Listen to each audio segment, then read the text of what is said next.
አብይ አህመድ በኢሜል የፕሬዝዳንት ጥቆማ አቅርቡልኝ የሚል ስላቅ ጽፎ አምሹር ተመልክተዋል ብዬ አስባለሁኝና ያንን በተመለከተ መጠየቅ የፈለኩበት ምክንያት የፕሪቶሪያ ስምምነት ከአብይ ጋር የመደራደር ክፉ ውጤት አድርገው የሚገልጹት አሉ። ማለት የፕሪቶሪያ ስምምነት በምን ደረጃ የትግራይን ሕዝብ በዝግታ ለማሟሟት ጥቅም ላይ እንደዋለ የሚያዩ ሁሉ ከአብይ ጋር መደራደር የሚያዋጣ ነገር አይደለም፣ አብይ ጋር ተደራድሮ የሚመጣ ፍሬ የለም የሚል አቋም በተደጋጋሚ ሲገልጹ ይስተዋላል።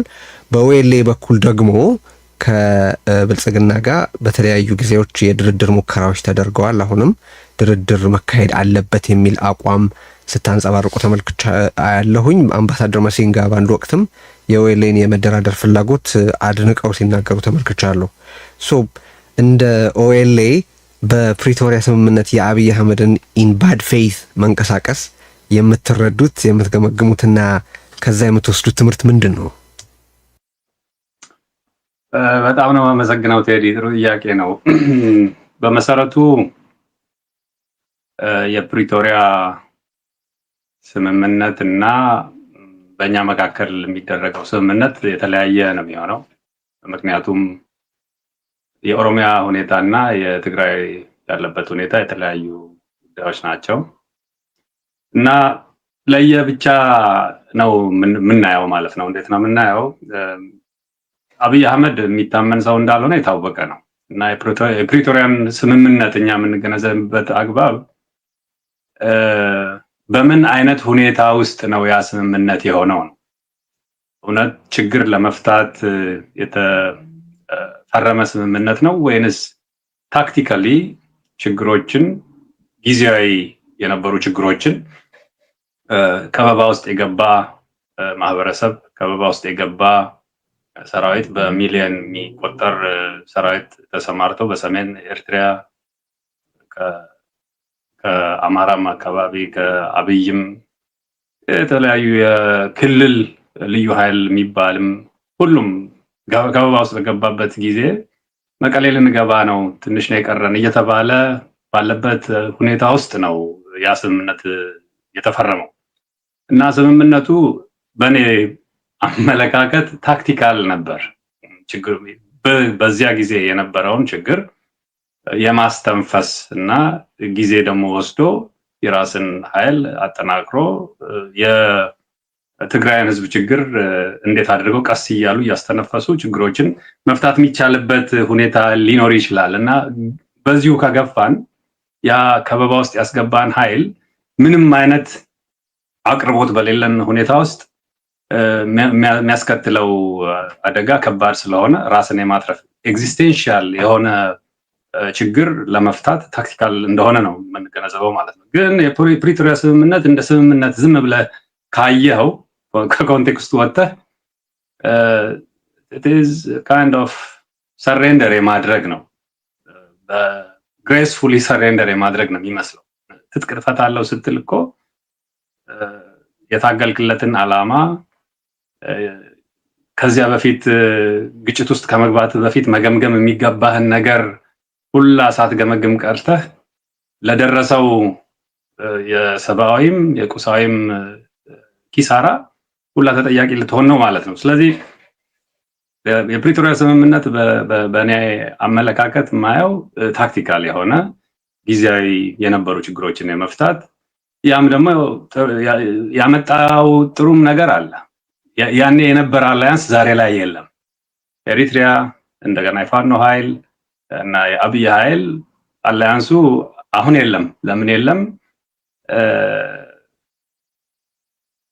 ከዛ ስምምነት በኋላ አብይ ከቲፒኤልኤፍ ጋር በመስማማቱ በመግባባቱ ከኤሪትሪያም ኩርፊያዎች ነበሩ፣ ከፋኖ ኃይላትም ማለት ነው። ስለዚህ ያ መሆኑ ያመጣው ለትግራይ ህዝብ ወይም ደግሞ ለቲፒኤልኤፍ ያተረፈው ትርፎች አሉ ማለት ነው።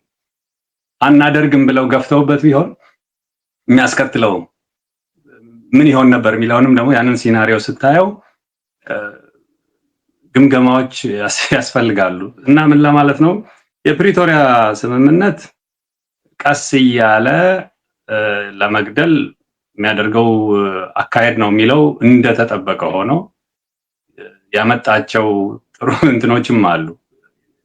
ምንድነው ኪሳራዎችን የማስቀረት ሚኒማይዚንግ ዘ ሎስ ሚል በኢኮኖሚክስ ውስጥ ያለ ነገር አለ እና ምን ለማለት ነው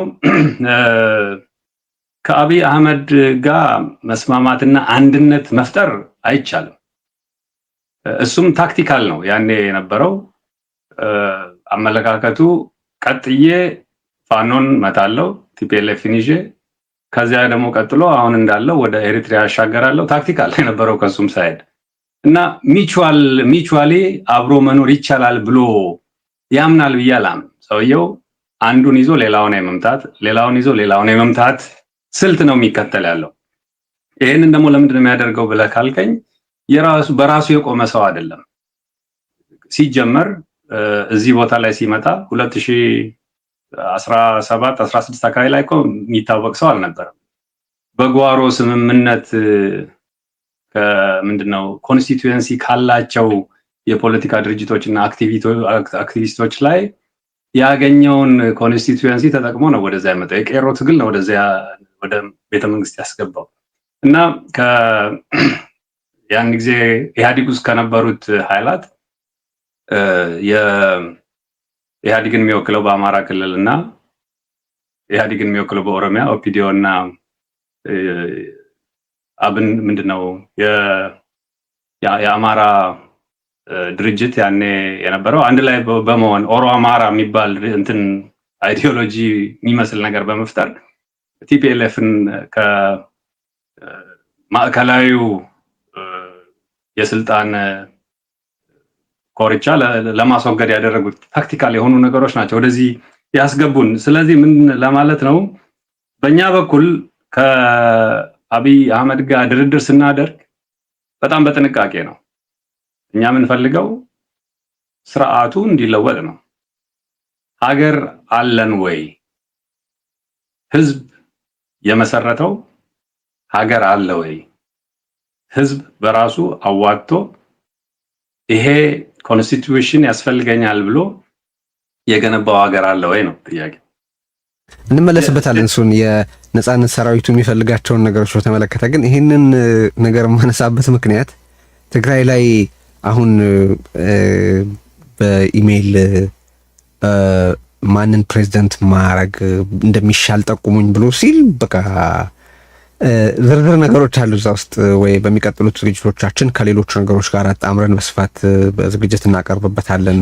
በነገራችን ላይ ግን በዚሁ አጋጣሚ ማስተላለፍ የምፈልገው ወዳጆች ይህንን ጥሪ ተከትላችሁ ኢሜይል እየላካችሁ ከሆነ በጣም እየተሳሳታችሁ ነው። ይህንን ማለት መገደዳችን ራሱ የሚያሳዝን ነገር ነው። ዳታ ፊሺንግ ሊሆን ይችላል አብሮ ለማከናወን የሚፈልጉት እነዚህ ሰዎች እና ራሳችሁን ለአደጋ ባታጋልጡ ጥሩ ነው።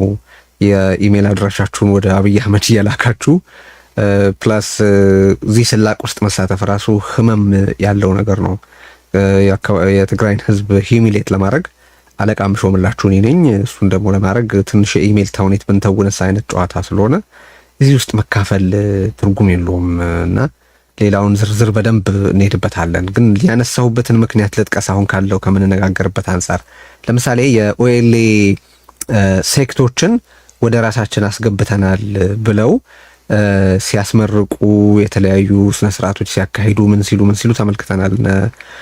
ጃልሰኝንና የመሳሰሉትን ወደ ብልጽግና በመሳብ ማለት ነው። በትግራይም ውስጥ እንደዚሁ ይህንኑ ስምምነት በመጠቀም የውስጥ ስንጥቃት በመፍጠር ረገድ የራሱን ሚና እየተጫወተ ነው። ስለዚህ ኢን ጉድ ፌይዝ የመደራደር ፍጥረት ስሪት ከሌለው ከአብይ አህመድ ጋር ሊደረግ የሚችል ድርድር እንዴት ያለ መልክ ሊኖረው ነው ማለት ነው? በአብይንስ ሲደራደሩት ሊወሰድስ የሚገባው ጥንቃቄ ምንድን ነው? አሁን ቀደም ሲል የጠቀስክልኝ ማለት ነው የምትወስዱት ጥንቃቄ ምንድን ነው? ያ በጣም አመሰግናለሁ። የኢሜል ያልከው ጉዳይ በጣም የሚያስቅ ነው። እውነት ቀልድ ነው። ምን ማለት ነው? አንድ ማህበረሰብ የራሱን መሪ የሚመርጥበት ስርዓት አለው። በህገ መንግስቱም ያለ እንደገና ደግሞ በትራዲሽንም ያለ የራሱን መሪ የሚመርጥበት የራሱ የሆነ አካሄድ አለው። አሁን በሚገርም ሁኔታ በኢሜይል ሪኮመንድ አድርጉልኝ ወይም ላኩልኝና እኔ እመርጥላችኋለሁ ማለት የህዝቡን ንቃተ ህሊና መናቅ ነው የሚመስለው። እንደገናም ደግሞ በየትኛውም አግባብ ስርዓት የሌለው አካሄድ ነው። ምን ማለት ነው? ሰውን በኢሜይል ለአንድ አካባቢ መንግስት ገነባለው የሚባል አካሄድ በጣም ቀልድ ነው የሚመስለው። ምን ያክል ኃላፊነት እንደጎደለው የሚያሳይ ነው እኔ ማየው ማለት ነው። እና ኮንስቲትዩንሲ ያለው አካል ለረጅም ዓመት ተደራጅቶ የትግራይን አካባቢ ብቻም ሳይሆን ሌሎች አካባቢዎችም ላይ ታግሎ ደርግን የመሰለ ትልቅ ሰራዊት የገረሰሰ አካል እንደገና ማን ኢሜይል እንደሚልክ በማይታወቅበት ሁኔታ ኢሜይል ላኩልኝና በዚያ ኢሜይል ሪኮመንድድ በሆነ ጉዳይ ፕሬዝዳንት መርጥላችኋለሁ። አካሄዱ ራሱ በጣም ስህተት ነው የሚሆነው። ገብተዋል። እና ከየት ሀገር ተሞክሮ የተወሰደ እንደሆነ ራሱ የሚገባ አይደለም። ስለዚህ ይሄ ለመጀመሪያ ጊዜ ነው የሚሆነው በኢሜይል ሰው ሪኮመንድ ተደርጎ ለአንድ አካባቢ ወይም ለአንድ ሀገር ፕሬዝዳንት ሲመረጥ ወይም ደግሞ ኖሚኔት ሲደረግ አልሰማሁም ሌላ አካባቢ ላይ ካለ። ስለዚህ ያ አስቂ ነው የሚሆነው። ቀልድ ነው። ማንም ይሄንን ቢያደርግ ልክ እንደሱ እንደራሱ እንደ ሰውየው ከመሆን የሚተናነስ አይደለም። ወደ ሴክት ላነሳህልኝ፣ ሴክት አንላቸውም እኛ እነኝህን ምንድነው የምንለው? አብይ ነው የሚላቸው እንደሱ አብይ ይላቸዋል። እና እኛ የምንለው በዲሲፕሊን ጉድለት ከድርጅቱ ተባሮ ነበር ሰኚ። ከድርጅቱ የተባረረ ሰው በዲሲፕሊን ጉድፈት መንግስት ደግሞ ሌጂቲሜት የድርጅቱ ወኪል አድርጎ ድራማ ሲሰራ አይተናል። አብሮ ቁጭ ብሎ ተደራደርኩኝ ብሎ ሲፈርም ከዚያ በኋላ ገቡ የተባሉ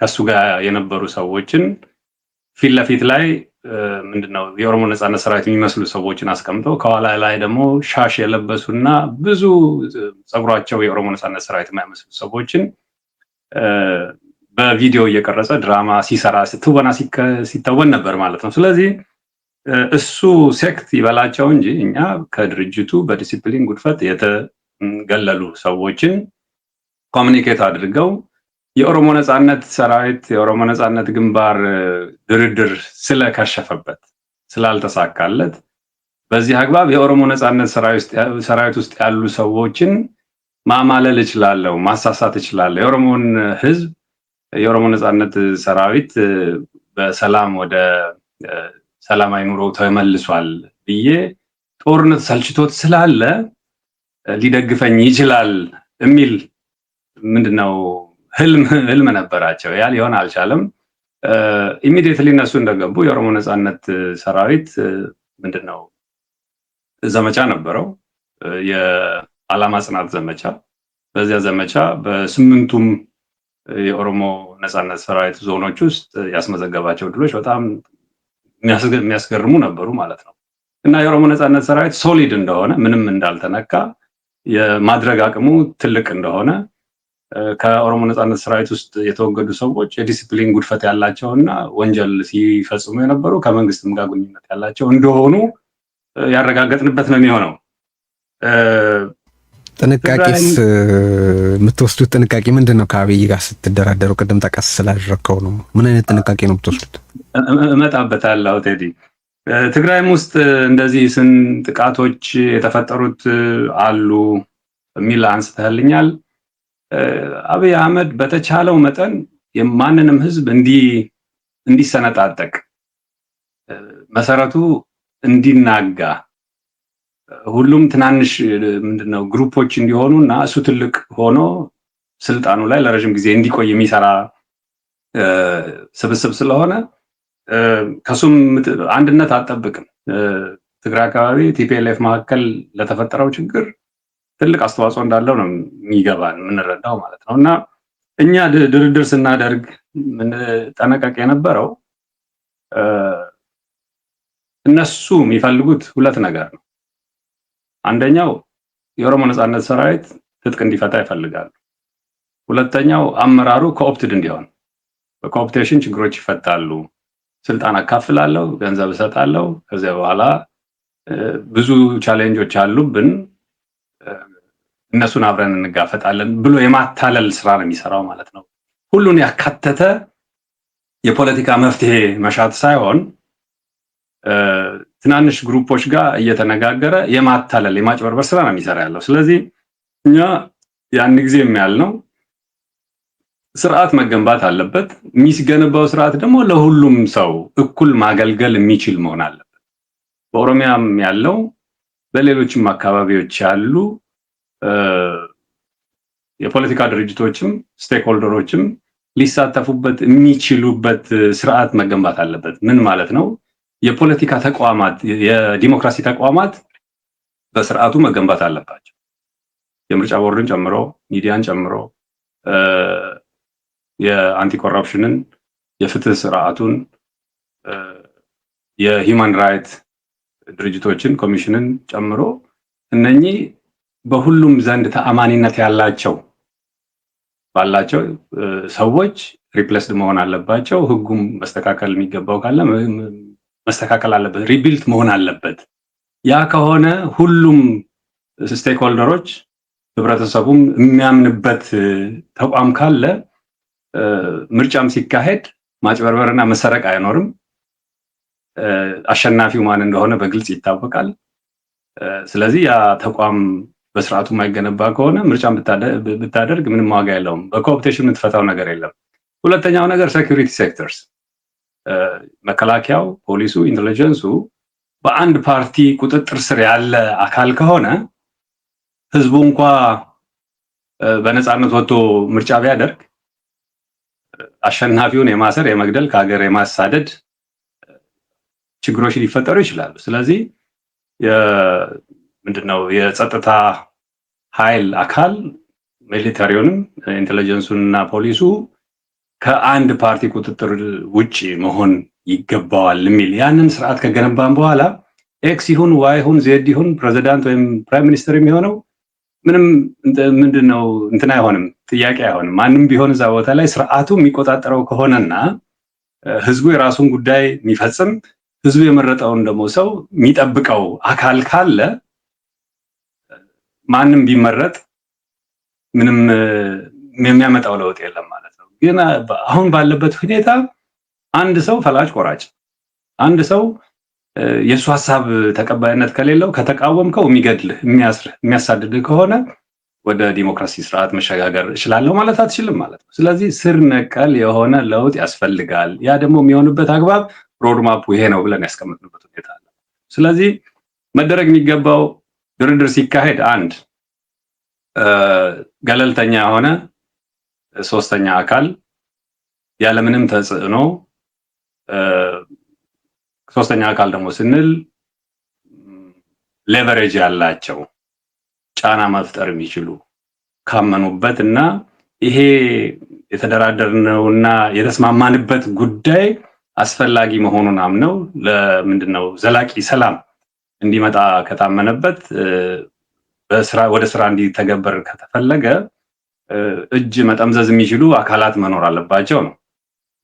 ያ ደግሞ ሊሆን የሚችለው በእነሱም ብቻ ሳይሆን አንተም መሬት ላይ ፊዚካሊ አስተሳሰብህን ለህዝብ የሚጠቅመውን ሐሳብ በስራ ላይ እንድታውል ጥንካሬ ከሌለ ህብረተሰቡ ተቀብሎ ካንተ ጋር መታገል ማይችል ከሆነ የሶስተኛው ወገን የምትለውም ብቻውን መጥቶ ለአንተ ሊታገልልህ አይችልም ማለት ነው። ስለዚህ ድርድር ስናደርግ ማድረግ የሚገባን ጥንቃቄ አንደኛ የመደራደር አቅማችን ትልቅ መሆን መቻል፣ ሁለተኛ ሶስተኛ ገለልተኛ አካል በሀገር ደረጃ ከሀገሮችም ውስጥ ጫና መፍጠር የሚችሉ ሀገራት እንዲኖሩ የማድረግ፣ ሶስተኛ ስር ነቀል የሆነ የሀገር ግንባታ ስርዓት የመለወጥ እንጂ ኮኦፕቴሽን የመሰሉ ነገሮች ምንም ለውጥ ማምጣት እንደማይችሉ እነኚህ ነገሮች በደንብ መታወቅ አለባቸው እና ፕሪቶሪያ ላይ ያለው የሚታየው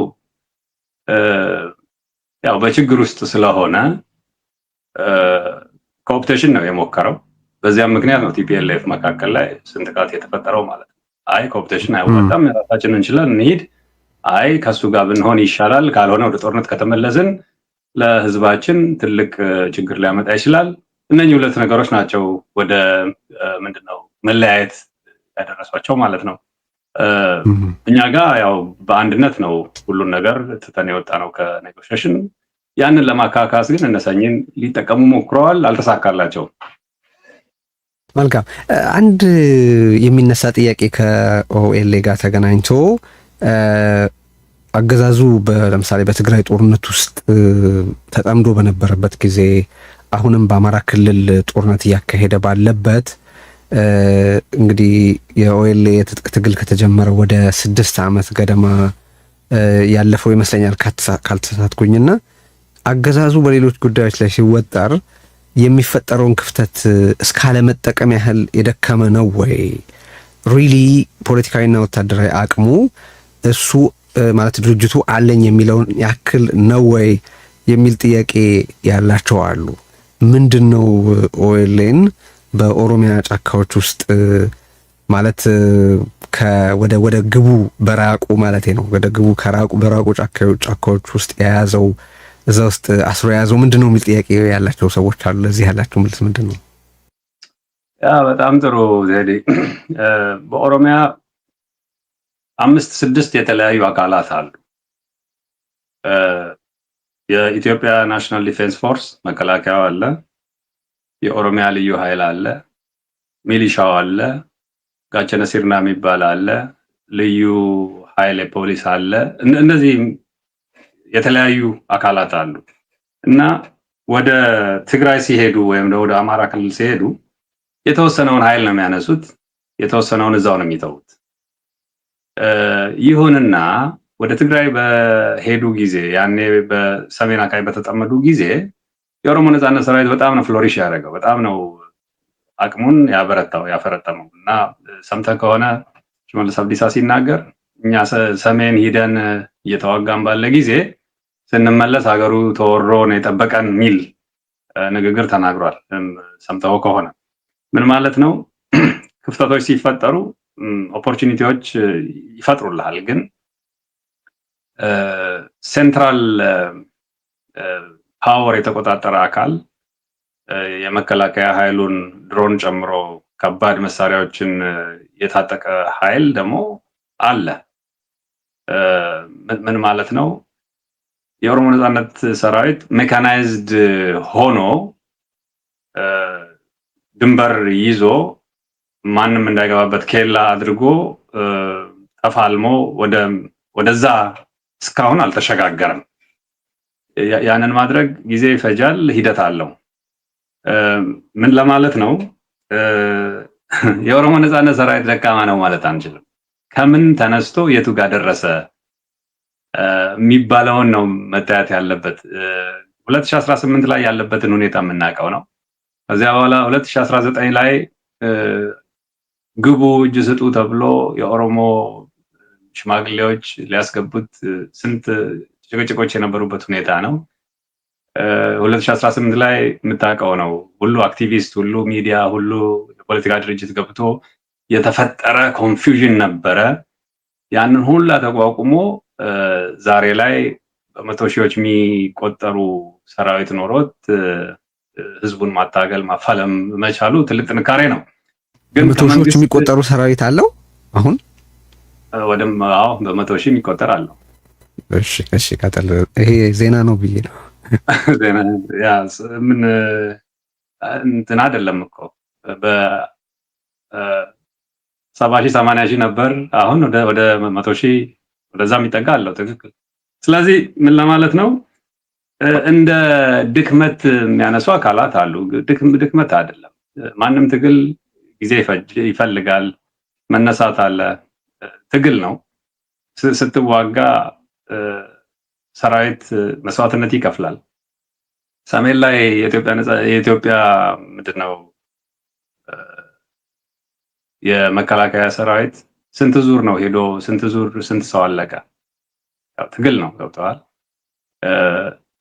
እንዲያውም እኛ ጋር ያለው መስዋዕትነት ያን ያክል አይደለም። የማደግ ህዝባችን ስለሚደግፈን ህዝባችን ከኛ ጋር ስለሚቆም አመራሩም ስትራቴጂክ የሆኑ ነገሮችን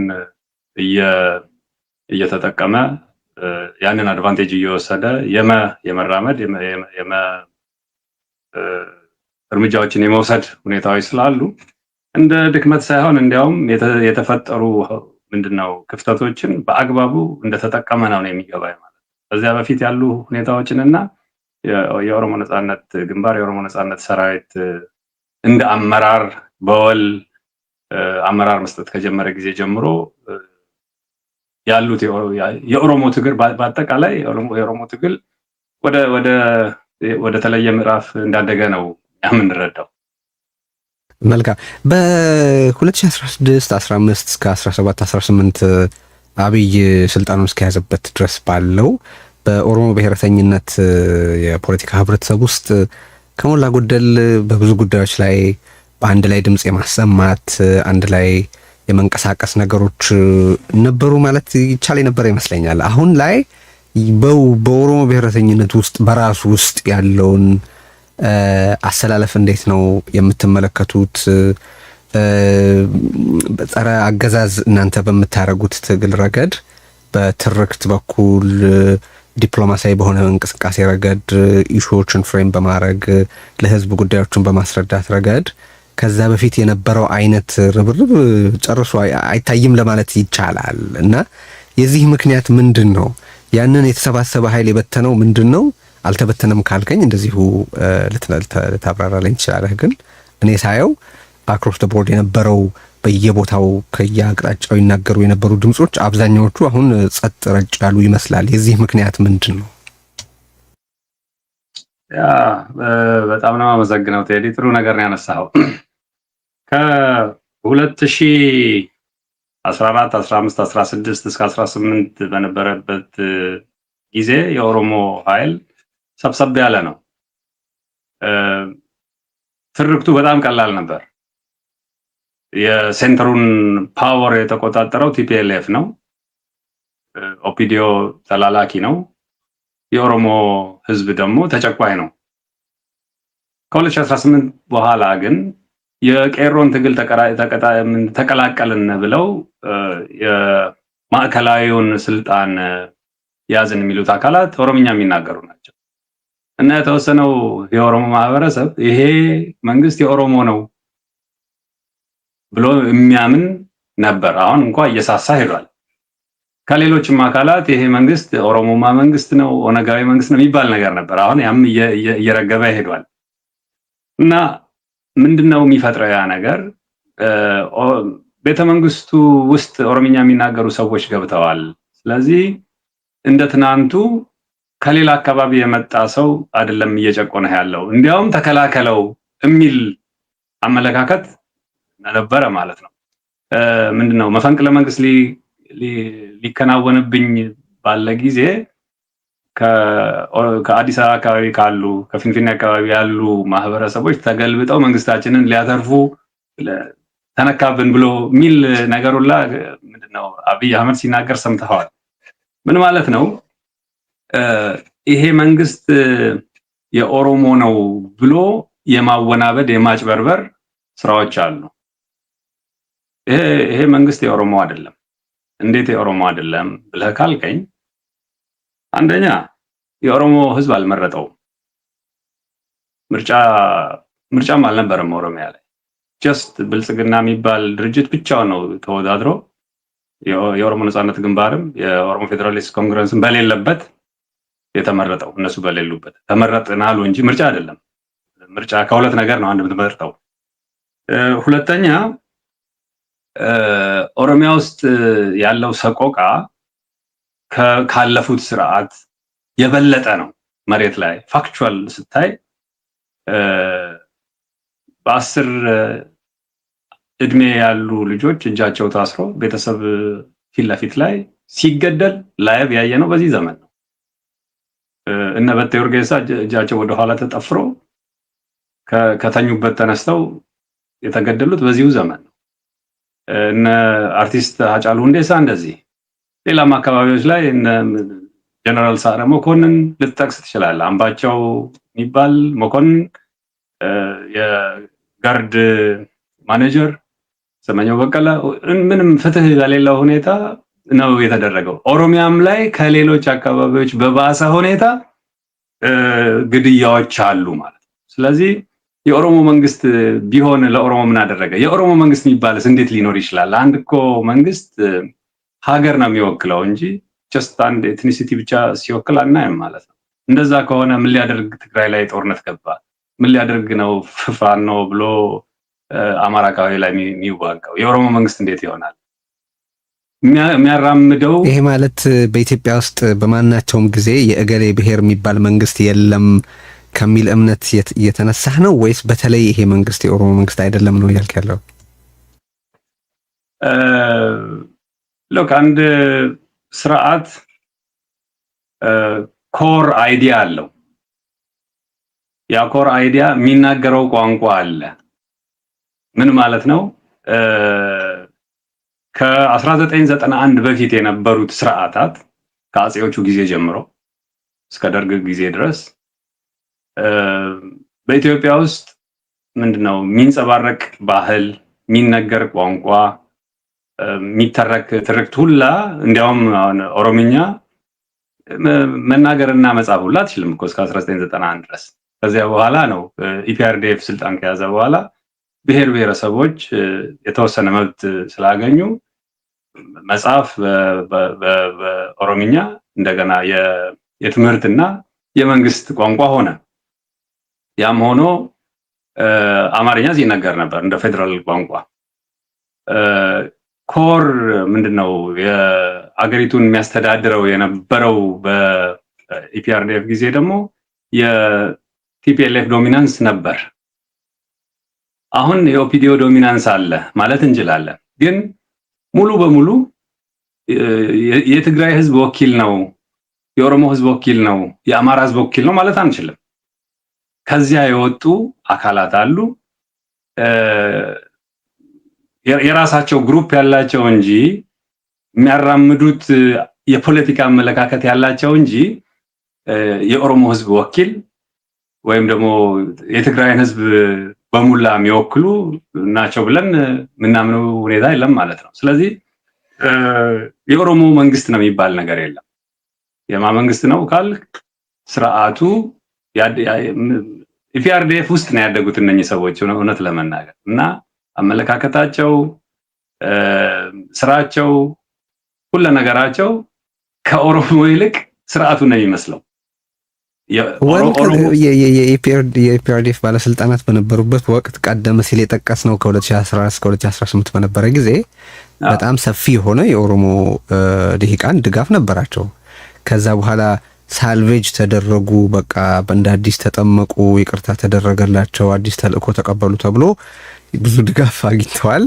እሱ ብቻ ሳይሆን አሁንም ቀደም ሲል እንዳነሳው አንተም ቀላል የማይባል እንደውም የሚበዛው ሊባል በሚችል ደረጃ የኦሮሞ ልሂቃን አሁንም ይሄ መንግስት የኦሮሞ መንግስት ነው ብለው ያምናሉ። ዝምታቸውም ሆነ ድርጊታቸው ያንን ይገልጻል። ሰው ከኢህአዴግ ጋር ያላቸው ቁርኝት እየታወቀ ሳልቬጅ ተደርገዋል ተብሎ አልነበረም ወይ? ሁሉ የፖለቲካ ድጋፍ እና ሌላም ድጋፍ የተደረገላቸው ልህ ነው። አዎ ያን ጊዜ እነኛ ሰዎች ትግሉን ተቀላቀልን፣ እንዲያውም አሸባሪዎች እኛ ነን እስከ ማለት ደርሰው ነበር።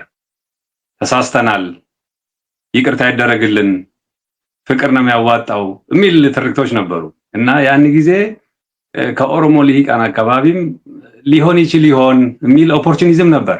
እውነቱን መናገር ይኖርብናል። ይሄንን ስንል ከሌላውም ነበር ወይ ከሌላውም ነበር። ትክክል። ከአማራም አካባቢ ኢትዮጵያ ብለው ስለሚናገሩ ድጋፎች ነበሩ እውነት ለመናገር። ስለዚህ ግን ብዙ ጊዜ አልቆየም። እውነተኛ ከለራቸውን በአጭር ጊዜ ውስጥ ማሳየት ቻሉ ማለት ነው። እና ምን ለማለት ነው?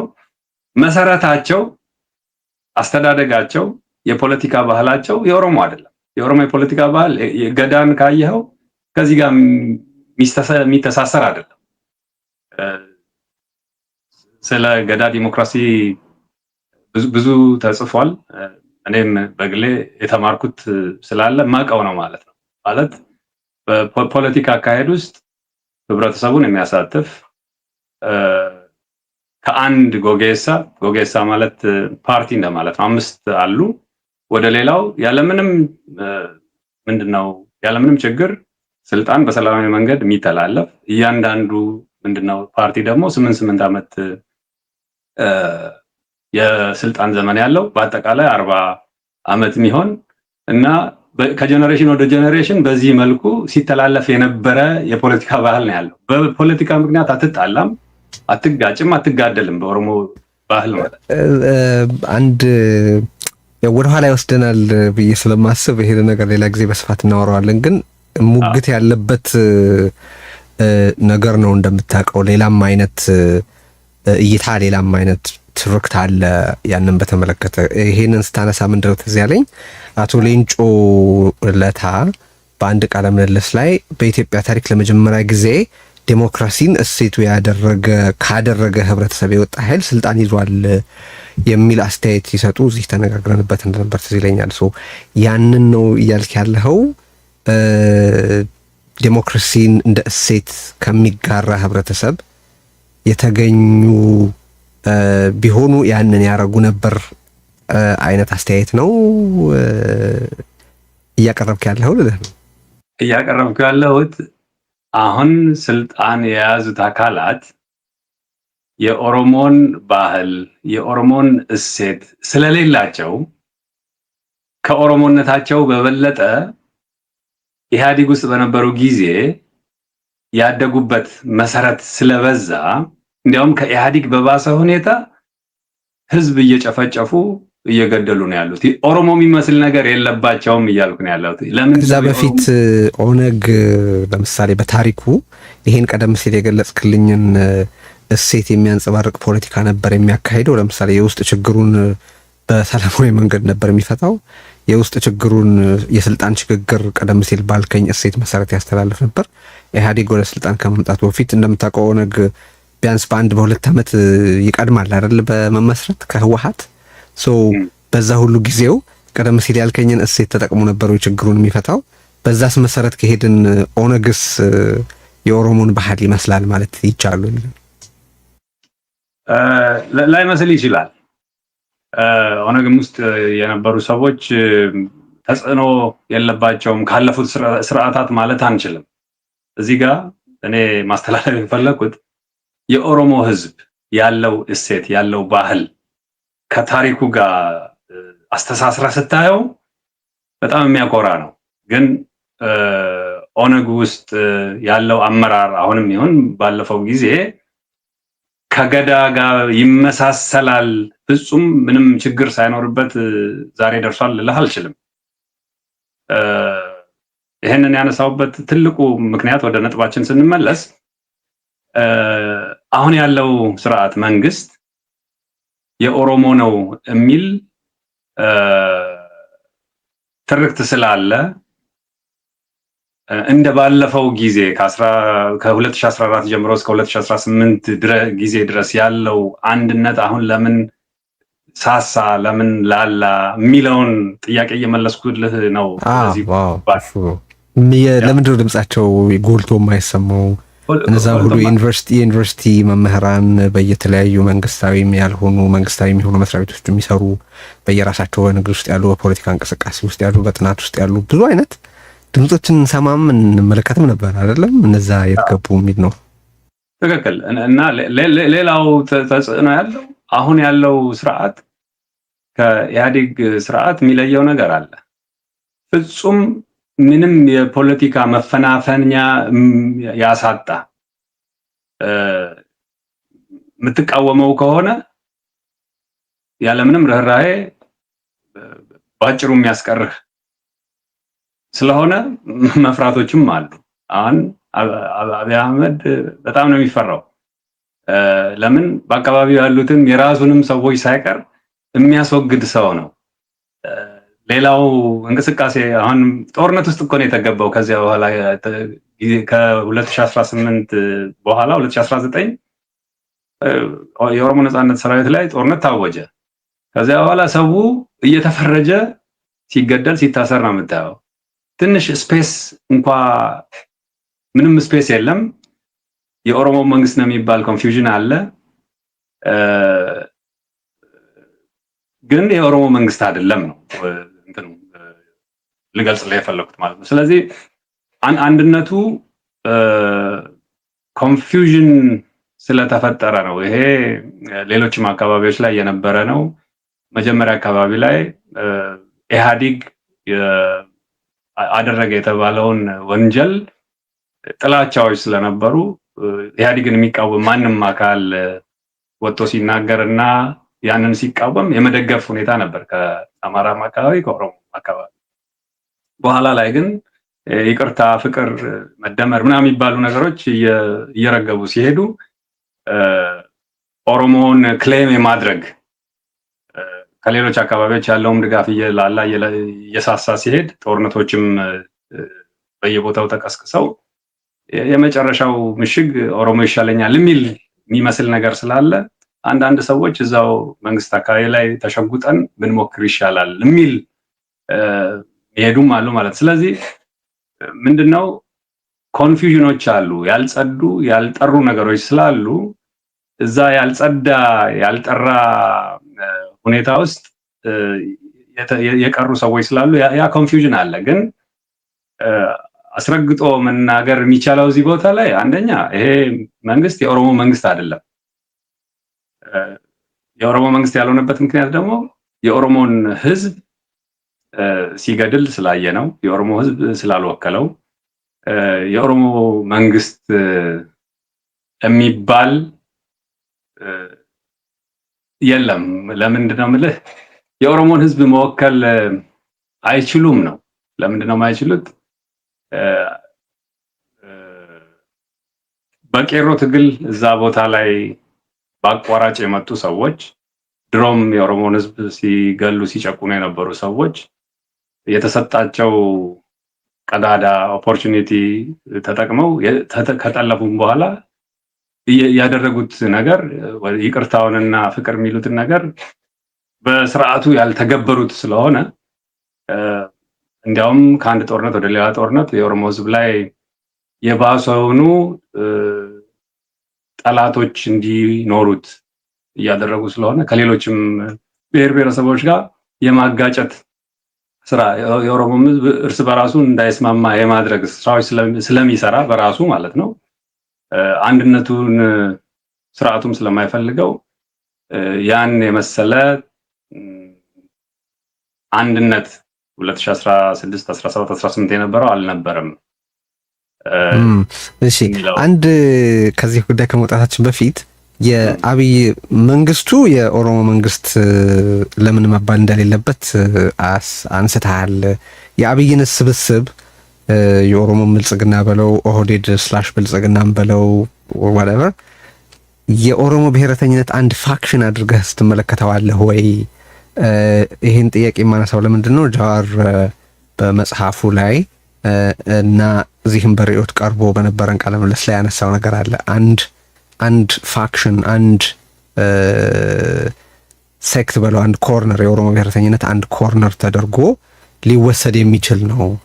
ይህንን መካድ የኦሮሞ ክፉ የለውም አይነት ትምክህት ተደርጎ ሊወሰድ ይችላል የሚል አስተያየት አቅርቧል፣ ተናግሯልም። ሰው የአብይን ስብስብ ኦል ዛት በኢኮኖሚው በሚሊታሪው በምን ውስጥ ያለው ቀደም ሲል በኦህዴድ አሁን ደግሞ በኦሮሞ ብልጽግና የተሰባሰበውን ስብስብ የኦሮሞ ብሔረተኝነት አንድ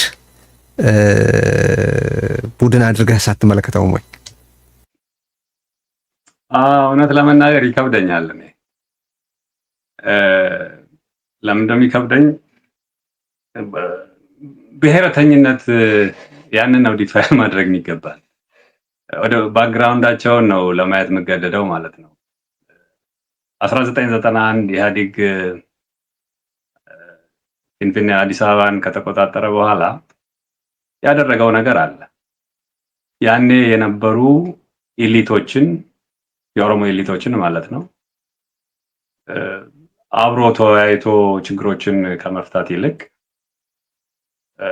እነሱን ወደ ጎን ትቶ ከማህበረሰቡ ውስጥ የተገለሉ ሰዎችን ወደ ራሱ ወስዶ አሰልጥኖ በሚፈልገው መልኩ የማሰማራት ሁኔታዎች ነበሩ ማለት ነው። ከማህበረሰቡ የተገለሉትን መርጦ ነው ወይስ ኦፒዲዮ ከሆኑ በኋላ የተገለሉ ናቸው? እነሱ ባይዘው ብዙ ጊዜ እንደዚህ ሲባል እሰማለሁ። አይደለ? አሁን ኦፒዲዮ የተደረጉ ሰዎች ብዙዎቹ ባክግራውንዳቸውን አጥና ብዙ ከማህበረሰቡ ጋር ሃርመኒ ያላቸው አይደሉም። ይሄ ለጥናት ምን ተው ይሆናልና ጥያቄውን የምጠይቅህ ለምን መሰለህ? አሁን ቅድም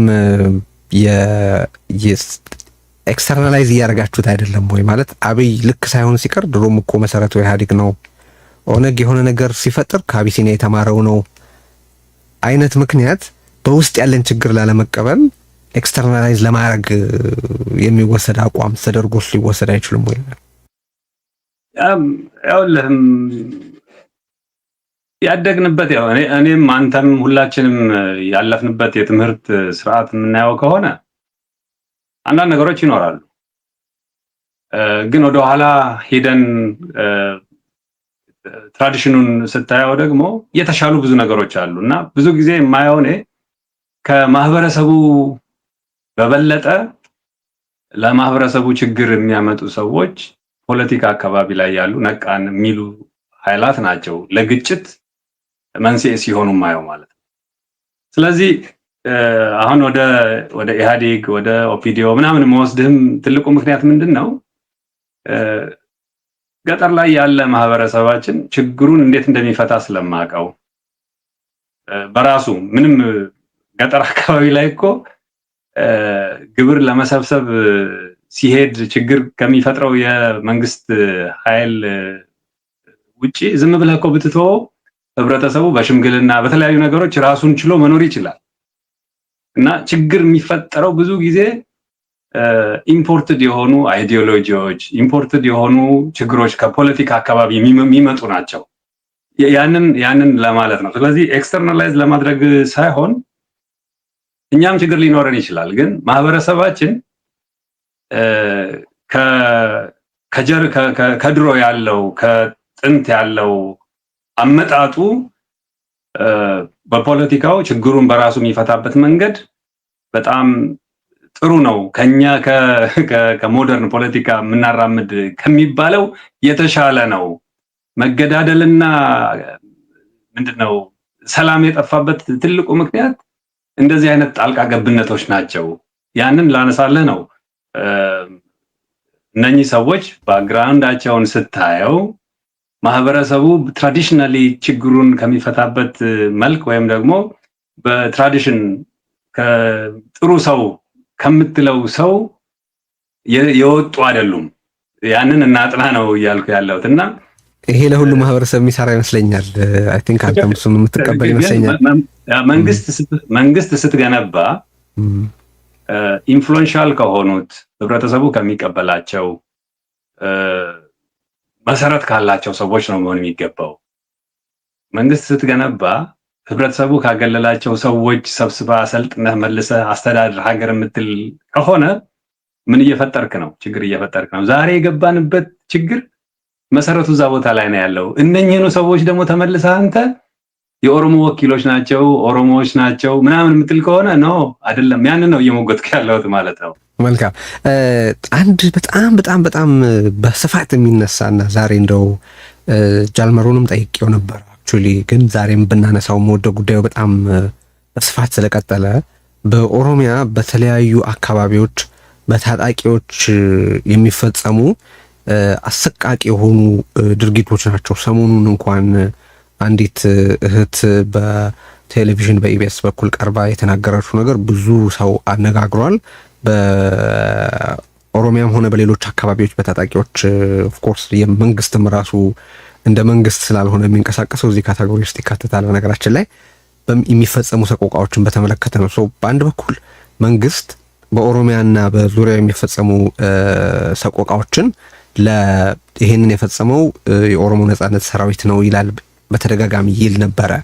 በሌላ በኩል ደግሞ ከሌሎችም አካላት እንደዚሁ ይሄ ነገር እየተፈጸመ ያለው በዚሁ በኦሮሞ ነጻነት ሰራዊት ነው የሚል ሀሳብ በስፋት ይንጸባረቃል። እስቲ ዛሬ እነዚህን ለምሳሌ ስፔሲፊካሊ የሰዎችን እገታ በተመለከተ የኦሮሞ ነጻነት ሰራዊት በተለያየ ጊዜ ያለው አለ። ግን ምንድነው የምትሉት? ምንድነው ሀሳባችሁ? ምንድነው አቋማችሁ? ያንን በተመለከተ እዚህ ውስጥ በእናንተ ላይ ለሚቀርበው ክስ ያላችሁ ምላሽ ምንድነው? እስቲ እሱን በተመለከተ እንነጋገር። ሪሊ የብዙ ሰዎች ጥያቄ፣ የብዙ ሰዎች ኮንሰርን ነው። በጣም ነው አመሰግነው ቴዲ። በንጹሃን ዜጎች ላይ የሚደርሰው ማናቸውም አይነት ሰቆቃ በጣም የሚያሳዝን ልብ የሚሰብር ነው የሚሆነው። ያንን ማውገዝ አስፈላጊ ነው። ማንም ይሁን ማንም ላይ ያድርስ ኢሰብአዊ የሆኑ ድርጊቶች፣ ሰውን የማገት፣ ሰውን አግቶ ገንዘብ የመጠየቅ ስራዎች በአጠቃላይ ሊወገዙ የሚገባቸው፣ ይሄን የሚያደርጉ አካላትም ወንጀለኞች ናቸው። ይሄንን ሁላችንም ልናምንበት የሚገባ ነው የሚሆነው። ይሄንን ማን ነው የሚያደርገው? ለምንድን ነው የሚያደርገው የሚለውን ነገር ነው አንስተን መነጋገር የሚገባል። ይሄንን የሚያደርግ ኃይል ኦሮሚያ ላይ ካውንተርፌት ኦላ አለ። እንደገና ካውንተርፌት ማለት መንግስት ምንድነው የኦሮሞ ነጻነት ሰራዊትን አስመስሎ የሚያሰማራቸው አካላት አሉ፣ ሚሊሻዎች አሉ፣ የተለያዩ አካላት አሉ ማለት ነው። ይሄንን ሁላ ማንም ይሁን ማን የዜጎቹ መብት ሲነካ እንደዚህ ሲገፈፍ የዜጎቹን ምንድነው ደህንነት ማስጠበቅ ኃላፊነት ያለው መንግስት ነው። እኔ መንግስት ነኝ ብሎ ከህዝብ ታክስ የሚሰበስብ ኃይል በራሱ ሌሎችን የተፋላሚ ኃይላት ለመወንጀል ሲል እንደዚህ አይነት ኢሰብአዊ ድርጊት ፈጽሞ በሚዲያም በምንም ሲሰራጭ የጦርነቱ አካል እንደሆነ ነው የሚያስረዳህ ማለት ነው። እንደዚህ አይነት ነገር እንዳይፈጠር የመከላከል ኃላፊነቱ የመንግስት ነው የሚሆነው። በእኛ በኩል ማንም ላይ በምንም መልኩ የማገትም ኢሰብአዊ የሆኑ ድርጊቶችም ማንም ዜጋ ላይ እንዲፈጸም ምንፈልግበት ምንም አግባብ የለም ማለት ነው። ስለዚህ ለፖለቲካ ትርፍ ሲባል፣ ለፖለቲካ ለማጥላላት ሲባል፣ ጥላሸት ለመቀባት ሲባል የኦሮሞ ነጻነት ሰራዊት ላይ እንደዚህ አይነት ነገሮች ማላከኮች ይኖራሉ። ያንን ግን በፍጹም የኦሮሞ ነጻነት ሰራዊት የሚያዛቸው በአግባቡ ከጃል መሮ ጋር በሰንሰለት የሚያያዙ ማንም ሰው ያንን የሚያደርግበት አግባብ የለም። እንደዚህ አይነት ነገር ደግሞ መኖር ከቻለና ከተዘገበ ለአመራሩ ሪፖርት ከተደረገ በጣም ትልቅ እንትን ምንድነው ቅጣት የሚያስከትል ነገር ነው የሚሆነው እና እስከዛሬ ድረስ በእኛ በኩል እንደዚህ አይነት የደረሰ ነገር የለም። በእኛ በኩል ይሄን ስንል ሌሎች አካላት አያደርጉትም ማለት አንችልም። ህዝብ ምንድነው መንግስት የሚያሰማራቸው ብዙ አካላት ስላሉ እነኛ አካላት እንደዚህ አይነት ነገር ሊፈጽሙ ይችሉ ይሆናል። በኦሮሞ ነጻነት ሰራዊት የእዝ ማዕከል የተሟላ ቁጥጥር አለው። በሰራዊቱ ላይ የተሟላ ቁጥጥር አለው። የተሟላ የእዝ ሰንሰለት አለው ከታጣቂዎቹ ጋር። አንዱ የሚነሳው ጥያቄ እሱ ስለሆነ ነው። ሁለተኛ በተለያየ ጊዜ የማጣራት የሚያጣራ ገለልተኛ ቡድን እንዲገባ ስትጠይቁ ሰምቻለሁ። ያ አቋማችሁ ስቲል እንዳለ ነው ወይ? ሁለቱን ነገሮች መጀመሪያ በሰራዊቱ ላይ በታጣቂዎቻችሁ ላይ የተሟላ የእዝ ሰንሰለት ቁጥጥር አላችሁ ወይ? በሰራዊታችን ላይ በ8ቱ ዞኖች ትስስሮች አሉ። የራሱ የሆነ የስራ አስፈጻሚ ኮሚቴ አባል አለው። የራሱ የሆነ የሴንትራል ኮሚቴ አለው። ሁሉም ዞኖች ደግሞ በራሳቸው ስር ያላቸው ብርጌዶች አሉ። በሰንሰለት የሚተሳሰሩት አሉ። ከዚያ ውጭ ያሉትን አካላት ግን ለነሱ ምንም ኃላፊነት መውሰድ አንችልም ማለት ነው። የማጣራት ስራ ልክ ትናንትና እንደምንለው ዛሬም እንላለን። ማንኛውም ገለልተኛ አካል ገብቶ እንደዚህ አይነት ወንጀሎች በተሰሩባቸው አካባቢዎች ላይ እንዲያጣራ እንፈልጋለን። ተጣርቶ ደግሞ ያንን ወንጀል የሰራው አካል በሕግ እንዲጠየቅ ተገቢውን ምንድነው ኮንሲኩዌንስ እንዲኖረውና እንዲህ አይነት ጉዳይ ፈጽሞ ህዝባችን ላይ እንዳይደገም በጣም ፍላጎቱ አለ። ስለዚህ የእዝ ሰንሰለታችን ባለበት ሁኔታ ውስጥ ቁጥጥር ባለበት ሁኔታ ውስጥ እንደዚህ አይነት ነገር አይፈጸምም። ገለልተኛ አካልም ገብቶ እንዲያጣራ እንፈልጋለን ማለት ነው። ይህንን ስንል ግን ከእዝ ሰንሰለት የሚወጣ የሚረግፍ አንዳንድ ጊዜ የለም ማለት አይቻልም። ምን ማለት ነው? አሁን በሰላማዊ መንገድ ገቡ እየተባለ ቪዲዮ የሚያሳዩዋቸው እነ ሰኝ ምናምን እንደዚህ ትናንሽ ነገሮች እያስካዱ ኢንፊልትሬት እያደረጉ የሚቀንሷቸው ትናንሽ አካላት የሉም ማለት አንችልም ማለት ነው። በእዝ ሰንሰለቱ ውስጥ ያለ ግን በሙሉ ቁጥጥር ምንድነው ትዕዛዝ እየተቀበለ ድርጅቱ የሚያዘውን ነገር ብቻ እያደረገ የሚንቀሳቀስ ጠንካራ ኃይል እንዳለ ልነግርህ እፈልጋለሁ። እና ስፋትም አለ፣ ሰፊ ቦታ ላይ ነው ያለው፣ ብዙ ኃይል ነው ያለው። ይሄንን እንግዲህ ልትረዳው ትችላለህ ብዬ አስባለሁ።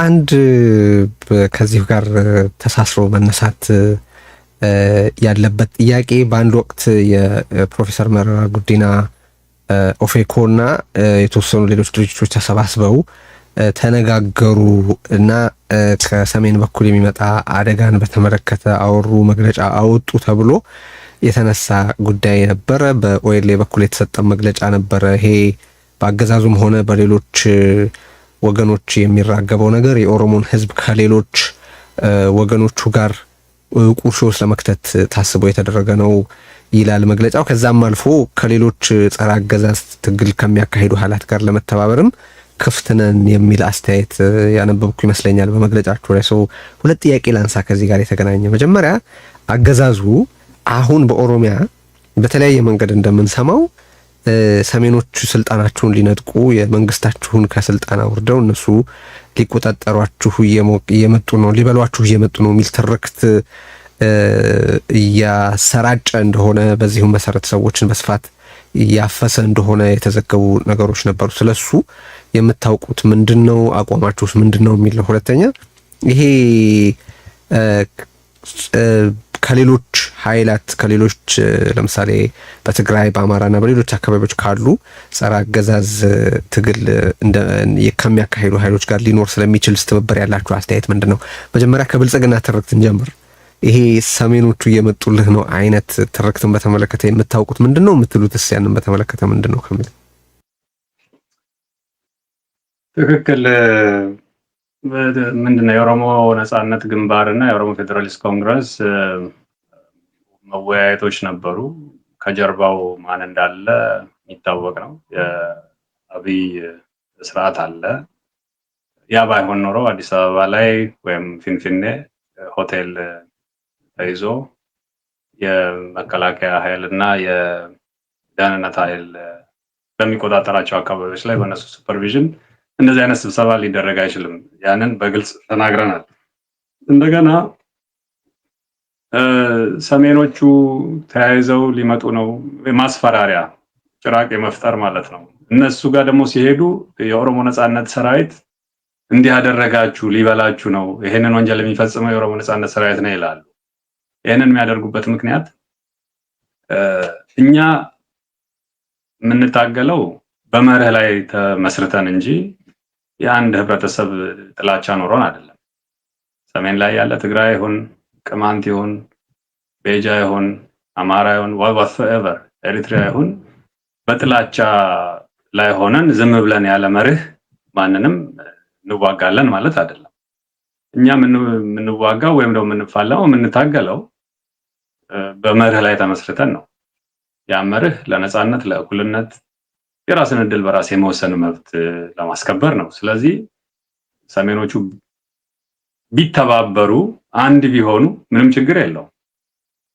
በመርህ ላይ ተመስርተን እኛ ጋር የኦሮሚያ ጋር ያለው ጉዳይ ይሄ ነው ጥያቄያችን። መቼም ቢሆን ማንም ተባበረ ወይ አልተባበረ የኛ ከዛ ጋር የሚገናኝ አይሆንም። እንዲያውም አንድ ቢሆኑና ለመነጋገርም የሚያመች ሁኔታ ይፈጥር ይሆናል።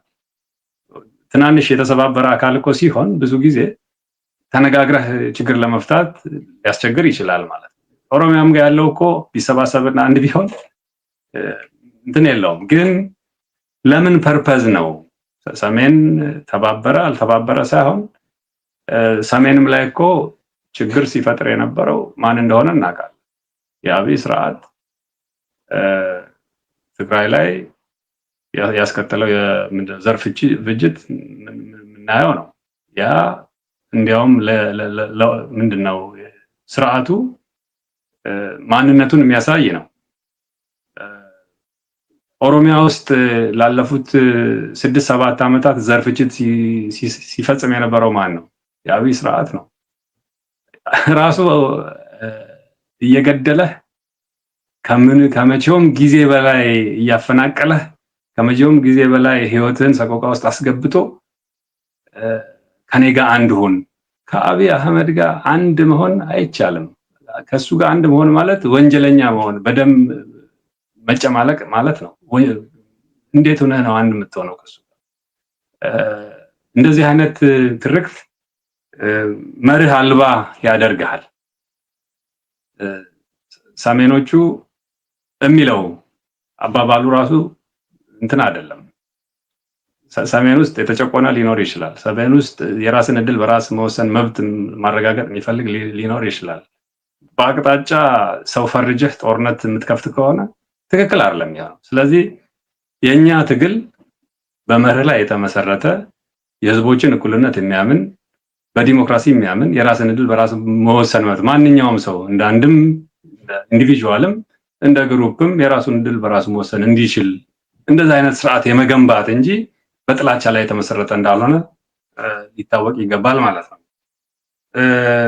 ከሌሎች ጸረ አገዛዝ ኃይላት ጸረ ጭቆና ጸረ ምንድነው ዘር ፍጅት መተባበሩ ምንም ችግር አለው ብለን አናምንም ማለት ነው። ባለፈው ከፕሪቶሪያ በፊት ከቲፒኤልኤፍ ጋር ስምምነቶች ነበሩን።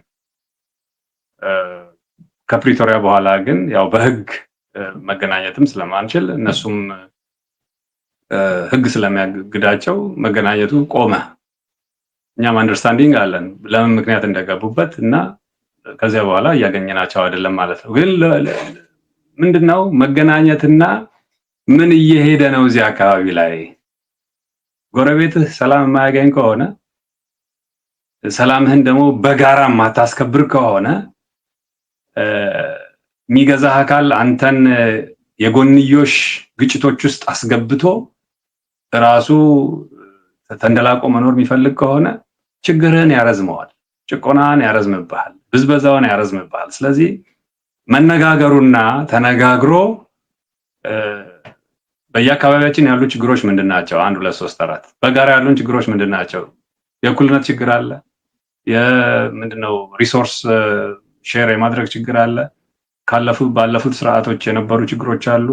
ዛሬም ምን ቢሆን ይሻላል የሚል ትውልድ ለወደፊት ምን ይጠብቀዋል የሚለውን ነገር በስፋት መነጋገርና ዘላቂ መፍትሄ ሊያመጡ የሚችሉ ነገሮች ላይ መግባባት፣ ከዚያ በኋላ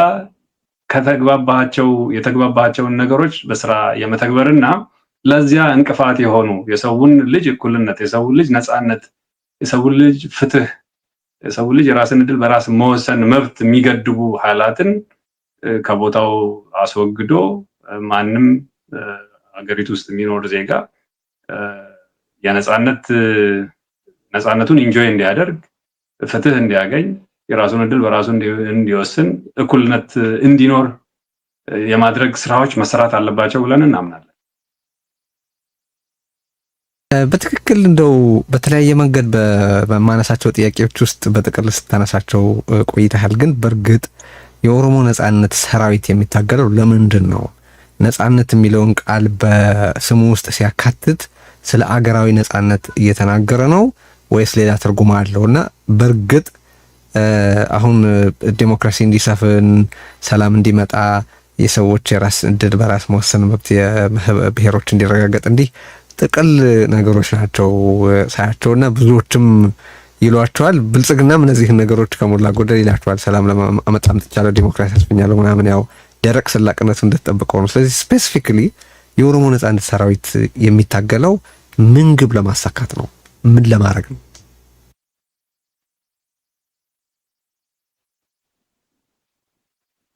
በጣም ጥሩ። የራስን እድል በራስ መወሰን መብት ስንል አንደኛ የፖለቲካ መስክ የኦሮሞ ህዝብ ራሱ በመረጠው መሪ ራሱ በቀረጸው ህግ በሀገሩ ላይ የሀገሩ ባለቤት ሆኖ እንዲኖር ይፈልጋል። የራስን እድል በራስ መወሰን ማለት ማንኛውም ሰው አሁን አብይ ለትግራይ ፕሬዝዳንት ሊሾም ነው፣ ለኛም እንደዚሁ እየሾመ ነው። አማራ አካባቢም እንደዚሁ ነው። ምንድነው ሹመት እየሰጠ ነው የሚኖረው ማለት ነው። ያ እንዲቀር እንፈልጋለን። ከፖለቲካ ነፃ ሆኖ ህብረተሰቡ የኔ መሪ ይሄ ነው ከኦሮሚያ ጀምሮ እስከ ቀበሌ ድረስ ባለው አሰራር ውስጥ የራሱን ሪፕሬዘንታቲቭ የራሱን መሪ ለኔ ይጠቅመኛል፣ ያስብልኛል፣ ምለውን ነገር ያሳካልኛል፣ ፍትህ ሊያመጣልኝ ይችላል የሚለውን ሰው እንዲመርጥ ህጉን በራሱ ቀርጾ አሻሽሎ በዚህ አግባብ እንዲኖር እንፈልጋለን። አንድ በኢኮኖሚው ረገድ ብዝበዛ አለ፣ ኮረፕሽን አለ፣ ድህነት አለ፣ ስራ አጥነት አለ። እነዚህ ነገሮች መቀረፍ የሚችሉት ለህብረተሰቡ የሚያስብ ሰው ሲኖር ነው። ለዚያ ደግሞ ስርዓት መገንባት አለብን ያልኩት የቀድሙን ማስቀመጥ ያስፈልጋል።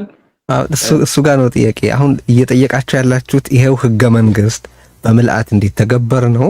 ምክንያቱም አሁን የጠቀስካቸው ነገሮች በህገ መንግስቱ ላይ አሉ ማለት ስለሚቻል እነሳ እንዲተገበሩ ነው። ህገ መንግስታዊ ለውጥ ነው እየጠየቃችሁ ያላችሁት? ፌደራል ስርዓቱ እንዲቀጥል ወይስ ኮንፌዴሬሽን እንዲሆን ወይስ ሌላ ስፔሲፊካሊ ሰጀስት ምንድነው የምትታገሉለት ግብ? ቅድም አሁን ያነሳናቸው የፕሮሰስም ነገሮች ናቸው አይደለም? ፕሮሰሱ እንዳለ ሆኖ ኦኤልኤ ግን ሀሳቡ ቢሸጥለት ምክረ ሀሳቡ በህዝብ ተቀባይነት ቢያገኝለት እንዲሆን የሚወደው ምንድነው ማለቴ ነው። ገባኝ። ኮንተንቱ እኮ ህገ መንግስቱ እኮ በስራ የማይተገበር ከሆነ ዋጋ የለውም ቴዲ። እና ፕሮሰሱ የእናንተ ጥያቄ እሱ እንዲተገበር ነው ወይስ እንዲለወጥ? ህገ መንግስቱ ውስጥ እኮ የሌለ ነገር የለም። አሁን አርቲክል 39 ይውጣ ምናምን ይባላል። አሁን እንዲያው ነፃ መንግስት ልመስረት እንኳን ብትል እኮ ህገ መንግስቱ እኮ የሌለው ነገር የለም። ግን እንዳይተገበር ተደርጓል ነው። እንዴት እንዳይተገበር ተደረገ? የሚመርጥልን የነበረው መሪ እኮ የሚመረጥልን የነበረው ከየት ነው? ከቤተ መንግስት ነው። በኢህአዴግም ጊዜ ኦፒዲዮን እኮ የሚሰጠን አስተዳደር ብሎ ኢህአዴግ ነው የነበረው ማለት ነው። አሁንም ገባኝ። እሱ በጣም ይቅርታ ስለማቋረጥህ፣ ግን ለውይይታችን እንትን እንዲል ብዬ ነው። ለምሳሌ በአማራ ክልል በሚቀርብ ትግል በሚደረግ ትግል ህገ መንግስቱ አሁን አንተ ባቀረብከው መልኩ አይደለም የሚታየው። የህገ መንግስት ለውጥ፣ የስርዓተ መንግስት ለውጥ፣ የአስተዳደር ዘዬ ለውጥ፣ የፖለቲካ አይነት ለውጥ ይጠየቃል በሌላ መንገድ። ህገ መንግስቱም የሆነ ስምምነት ላይ የተደረሰበት አብዛው የሚቀበለው ኦኬ ሁሉም የሚቀበሉት ነው ማለት አይደለም። እኔን ብጠይቀኝ ለምሳሌ ይሄ በትግራይ ፖለቲካል ኮሚኒቲ ውስጥ ያለውን አስተሳሰብ እንዲወክል ብዬ አይደለም የምናገረው፣ የኔ የቴዎድሮስን አስተያየት ነው የምነግርህ። እኔ ለምሳሌ እንደ ግለሰብ ህገ መንግስቱ ማጆሪቴሪያን ነው ብዬ ነው የማስበው። ይሄ ትግል ማደርግ ቢሆን የምጠይቀው ጥያቄ ይሄ ብዙሃንን ደፍጣጭ ብቻ አድርጎ የሚሰራ ህገ መንግስት እንዲለወጥ ነው ልል እችላለሁ ልልህ ነው። ልክ እንደዛ ስፔሲፊክ በሆነ መንገድ የእናንተ ጥያቄ ይሄ ህገ መንግስት ጥሩ ሆኖ ተጽፎ ሳለ የሚተገብረው አጥቷል የሚል ነው ወይስ በተለያዩ የኦሮሞ ብሔረተኝነት ድርጅቶች አቋም ላይ እንደምንመለከተው እንደውም ይሄ ህገ መንግስት በቂ አይደለም፣ የበለጠ ኮንፌዴሬሽን ነው መሆን ያለበት፣ የበለጠ ክልሎች ነጻነት ማግኘት አለባቸው የሚል ነው? በዛ ረገድ የወሰዳችሁት ስፔሲፊክ የሆነ አቋም ካለ ብዬ ነው። አሁን ሀሳብህን ግለጽ ማለት ነው። አዎ ይኸውልህ ህገ መንግስቱ ሲነሳ አንድ የሚነሳው ነገር ባለቤትነት ነው። ምን ማለት ነው? 1994-95 ሲቀረጽ የኦሮሞ ነጻነት ግንባርም የተሳተፈበት ሁኔታ ነበረ። ግን በሂደት ውስጥ እያለ የኦሮሞ ነጻነት ግንባር ከሂደቱ ውስጥ እንዲወገድ ተደርጓል። ምን ማለት ነው? የባለቤትነት ሁኔታ እዚህ ጋር ኮንትራቱን አልፈረመም እንደማለት ነው። ማዘጋጀቱ ላይ ብቻ ነው የነበረው ማለት ነው። ምን ማለት ነው? አንድ ህገ መንግስት ስትቀርጽ ለህብረተሰቡ ስታወርድ ኢት ኢዝ አ ሶሻል ኮንትራክት አይደል? እና ይሄን የሶሻል ኮንትራክት የምትስማማበት ነው። ኮንተንቱ ብዙ ጥሩ ነው። ስራ ላይ ቢውል የራስን እድል በራስ የመወሰንም መብት ጨምሮ በውስጥ ያካተተ ነው። ስለዚህ የሂደት ችግር አለ ነው አንድ እዛ ነው። ሁለተኛው ደግሞ አሁንም ያ ህገ መንግስት እንዳለ እንቀበለው ቢባል አሜንድ ይደረጋል። መቼም በየትኛውም ሀገር ህገ መንግስት ጊዜውን ጠብቆ አሜንድ ሊደረግ ይችላል። ያንን ህገ መንግስት ስራ ላይ ማዋል የሚችል መሪ ሳይኖረው ወደ ስራ ሊተገበር አይችልም ነው። ስለዚህ ምን ማለት ነው? እንደገለጽኩልህ የኦሮሞ ህዝብ የራሱን እድል በራሱ ይወስን ስንል በፖለቲካ አግባብ የሚወክሉትን መሪዎቹን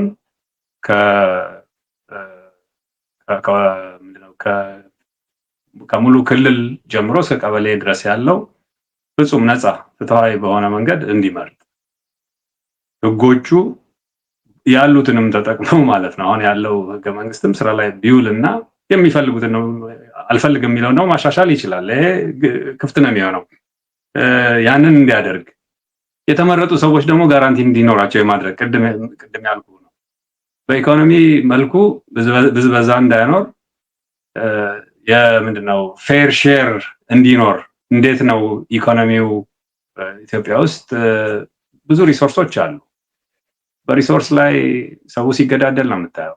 ሪሶርሱን ተስማምቶ መጠቀም ሲችል በጋራ ለሪሶርስ ወይም ደግሞ ለማቴሪያል ትልቅ ክብር ከመስጠት በሚነሳ የሰው ልጅ ሲገዳደል ታያለህ ማለት ነው።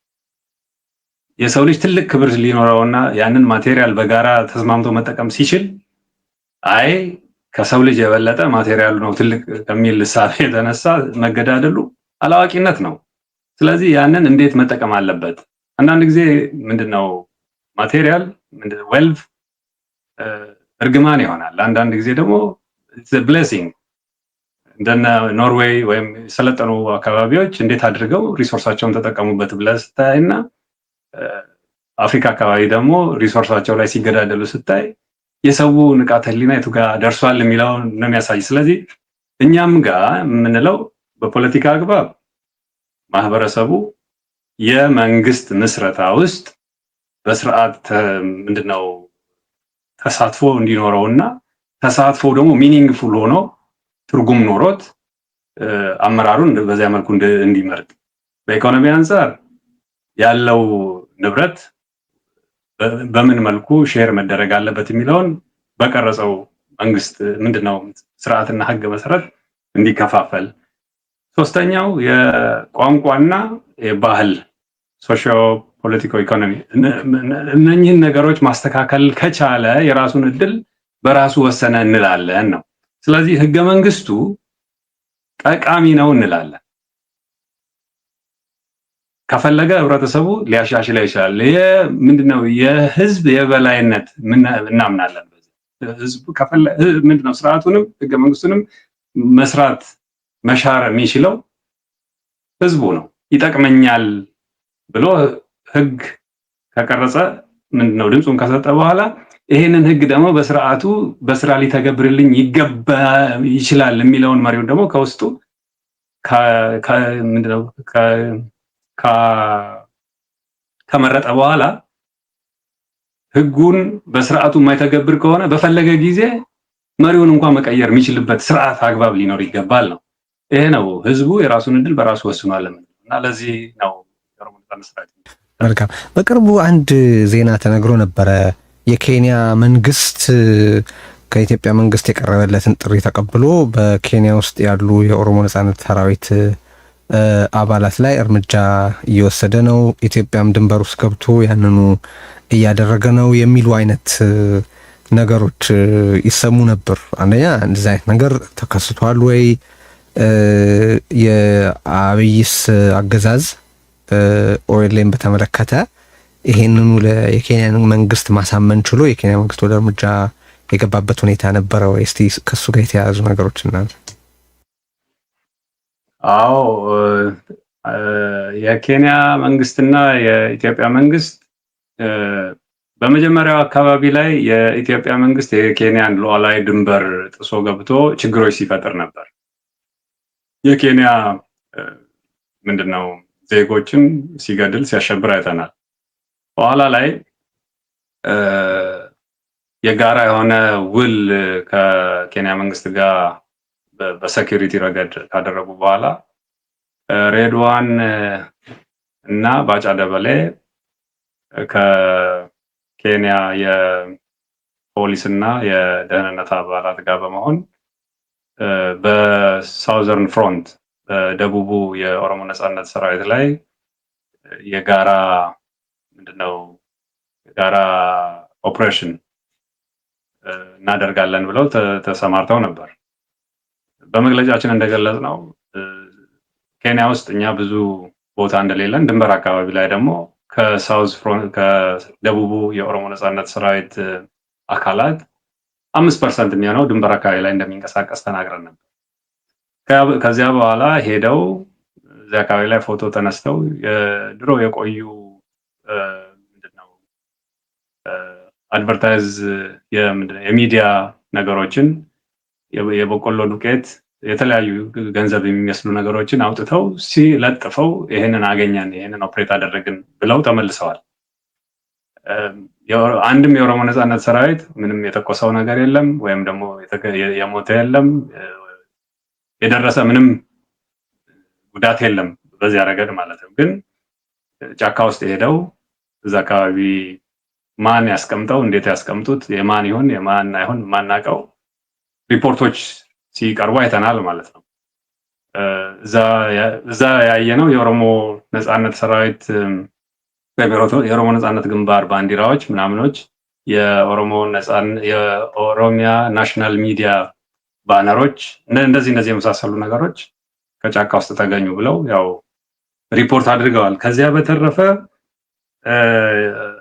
ይሄ የሚባል ጉዳት የደረሰ ምንም ነገር የለም እውነት ለመናገር። ግን ከዚያ በኋላ የተከሰቱ ነገሮች ቱርካና አካባቢ ላይ የኦሮሞ ነጻነት ሰራዊትን ባላሳተፈ መልኩ ህብረተሰቦች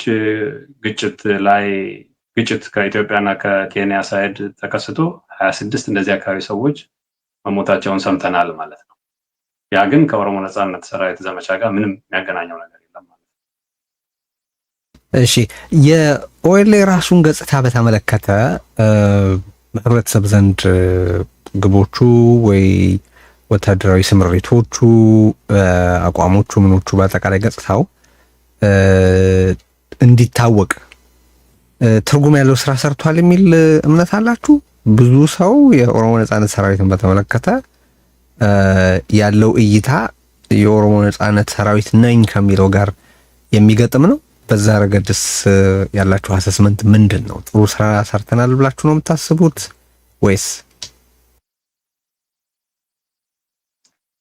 ያ እውነት ለመናገር የኦሮሞ ነጻነት ግንባር የኦሮሞ ነጻነት ሰራዊት ላይ ለረጅም ጊዜ ሲነዙ የነበሩ ፕሮፓጋንዳዎች ነበሩ። በጣም ለረጅም ጊዜ አሸባሪ ነው፣ ገዳይ ነው፣ ገንጣይ ነው፣ ብዙ የተሰሩ ስራዎች አሉ እና ያንን ከህብረተሰቡ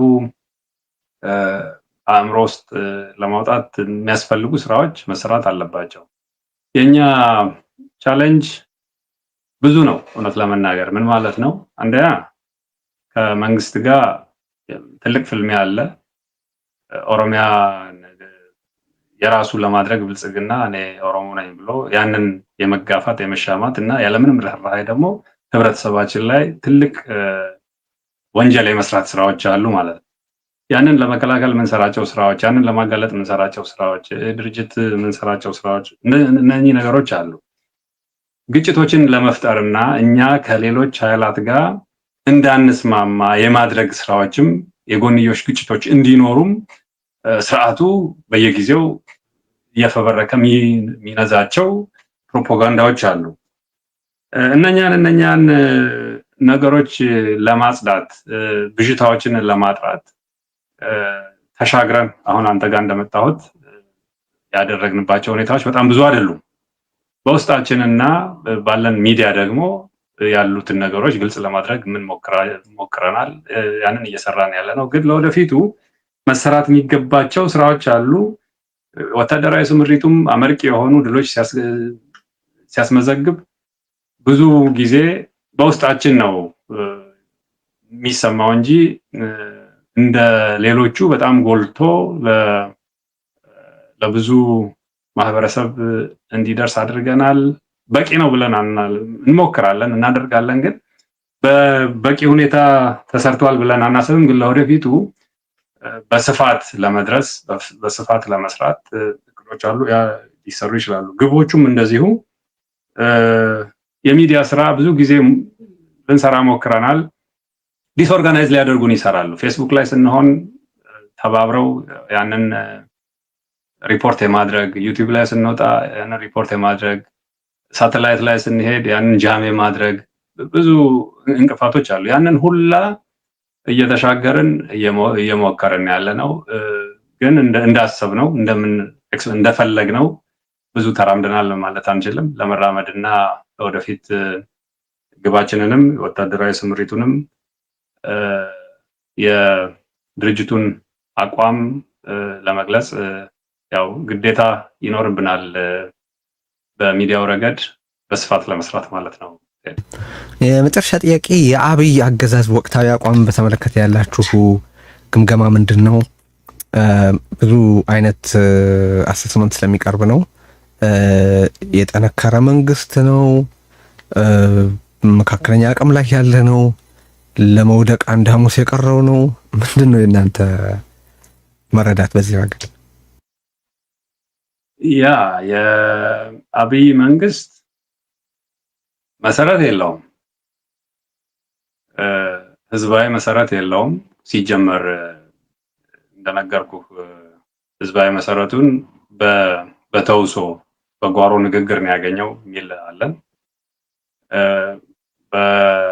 ስለዚህ ምንድነው የፖለቲካ ግብ አቋም አናይም በዚያ ሳይድ። ወታደሩም እንደዚሁ ነው። ምንድነው ሞራል የለውም። ለምን እንደሚዋጋ አያውቅም። እጁን ሲሰጥ በደስታ ነው እየመጣ የሚሰጠው። ትንሽ የትራንስፖርት ስትሰጠው ተደስቶ ነው ጠመንጃውን ሰጥቶ የሚሄደው። የጠነከረ ነው ብለን አንልም። ምንድነው የሚቀረው? የህዝቦች መተባበር ያስፈልጋል። ይሄንን መንግስት ሆኖ እንዲቀጥል ያደረገው ያለ መተባበር ነው። ጎንዮሽ ግጭቶችን ሰውን በማጣላት በማቃረን ኦሮሞ መካከልም በእምነት እንዲቃረን፣ በአካባቢ እንዲቃረን፣ በኢኮኖሚ የተወሰኑትን ሰዎች በመያዝ ሌሎችን በመክፋት እንደዚህ የሚያደርጋቸው የመከፋፈል ስራዎች አሉ። ከሌሎች ብሔር ብሔረሰቦችም ጋር እንደዚሁ ለመከፋፈል ይሞክራል። ብዙ ጊዜ የሚሰራው ስራ እንደ ስቴትማን እንደ የሀገር መሪ ሳይሆን እንደ ጠላት፣ እንደ ከፋፋይ፣ እንደ ሰነፍ ተማሪ ጎብዞ ከአንተ በላይ ለመሆን ሳይሆን አንተ አጥንተህ እንዳትቀድመው ደብተር በመደበቅ መጽሐፍ በመደበቅ እንደዚህ ነው የሚመስለው። ስለዚህ የመከፋፈል ስራ የሚሰራ በጣም ደካማ የሆነ መንግስት የሚመስል ግን መንግስት ነው ብሎ መናገር እዛ ደረጃ ላይ የለንም። ምን ለማለት ነው? ትግራይ አካባቢ ኦልሞስት ኢንዲፔንደንት ነው። አማራ አካባቢ ላይ ያለውን ሁኔታ፣ ኦሮሚያም አካባቢ ላይ ምንድነው ገጠሩ አካባቢ ላይ የሚቆጣጠረው የኦሮሞ ነጻነት ሰራዊት ነው። መንግስት ሳለ ወይ እንዲያው ማዕከላዊ አካባቢ ላይ ሚሊታሪው ድሮኖቹን ምናምኖችን የሚይዙ ሰዎች ስላሉ ነው እንጂ እኮ ብዙዎቹ ሰዎች አዲስ አበባ ላይ ቁጭ ብለው የአዲስ አበባ ምንድነው ከንቲባ ነው የሚመስሉት። እነ ሽመልስ አብዲሳ እስከ ቀበሌ ድረስ የሚቆጣጠሩት ቦታ አለ ወይ? ወረዳዎች አካባቢ ላይ የማይቆጣጠሯቸው ቦታዎች አሉ፣ የኦሮሞ ነጻነት ሰራዊት የሚቆጣጠራቸው። ስለዚህ ይሄ መንግስት እየፈረሰ ያለ በቁልቁለት መንገድ ላይ ያለ መንግስት ነው። አንድ ሐሙስ ነው የሚቀረው። እንደዚህም ላንን እንችላለን። ለምንድን ነው ማንለው?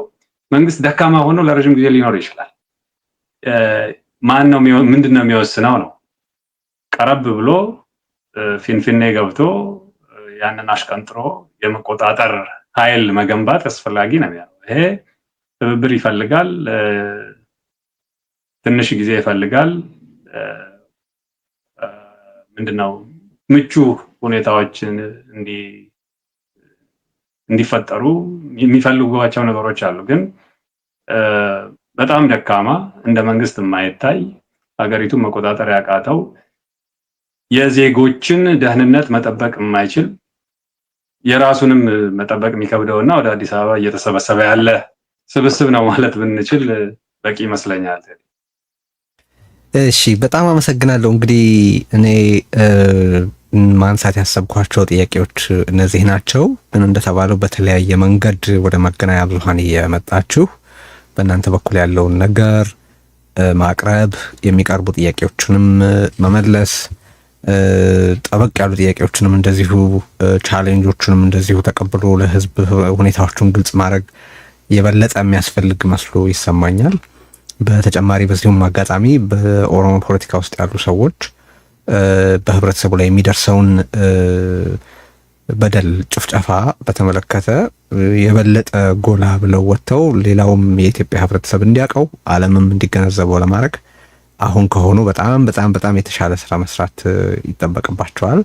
ይህን ለማድረግ ሲፈልጉ መድረካችን ክፍት መሆኑን በዚሁ አጋጣሚ መግለጽ እፈልጋለሁ። ግን የቀረ እንደው በዛሬ ዝግጅታችን ላይ መነሳት ያለበት በኦኤልኤ በኩል ለህብረተሰብ መተላለፍ አለበት የምትለው መልእክት ካለ ጥቂት ደቂቃዎች መውሰድ ትችላለህ? ኦልሞስት ሁሉንም ጉዳዮች አንስተናቸዋል ብዬ አስባለሁ። ያው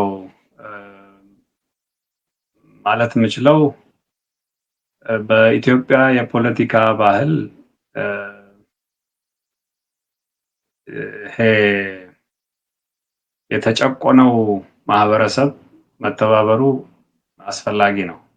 በተለያዩ ጊዜያት በተለያዩ ስም ወደ ስልጣን የመጡ የኢትዮጵያ መሪዎች ብዙ ጊዜ ያው ህብረተሰቡን ወደ ጦርነት ሲጋብዙት ነው የምናየው። መፍትሄ ከማምጣት ይልቅ ግሩፖችን እየፈጠሩ የማባላት የማህበረሰቡን ኢኮኖሚያዊ ችግር፣ ፖለቲካዊ ችግር፣ ከባህል ጋር የተገናኙ ችግሮችን ከመፍታት ይልቅ አንዱን ይዞ ሌላውን የማጥፋት የማጥቃት ፖለቲካ የነበረበት ሁኔታ ስላለ አሁን ጭቁን ህዝቦች በአጠቃላይ ለአዲስ ስርዓት ዘላቂ ሰላም ትብብር እንዲያደርጉና አሁን ስልጣን ላይ ያለውኝ የሚለው ስርዓት ከዚህ በበለጠ ለከፋ ችግር፣ ለከፋ ጦርነት፣ ለከፋ እልቂት እንዳይዳርገን ተባብረን መስራት የሚገባን ጊዜ አሁን ነው ልል ፈልጋለሁ። አመሰግናለሁ ቴዲ። በጣም አመሰግናለሁ። እኔም የኦሮሞ ነጻነት ሰራዊት አማካሪ አመራር አባል አቶ ጅሬኛ ጉደታ በዛሬ ዝግጅታችን ቀርበህ ሀሳብህን በኦኤልኤ በኩል ያሉትን አቋሞች ስለገለጽክልን እናመሰግናለን። እንደዚሁ መሰል ጉዳዮች ሲኖሩም እንደገና መልሰን እንደምናገኝ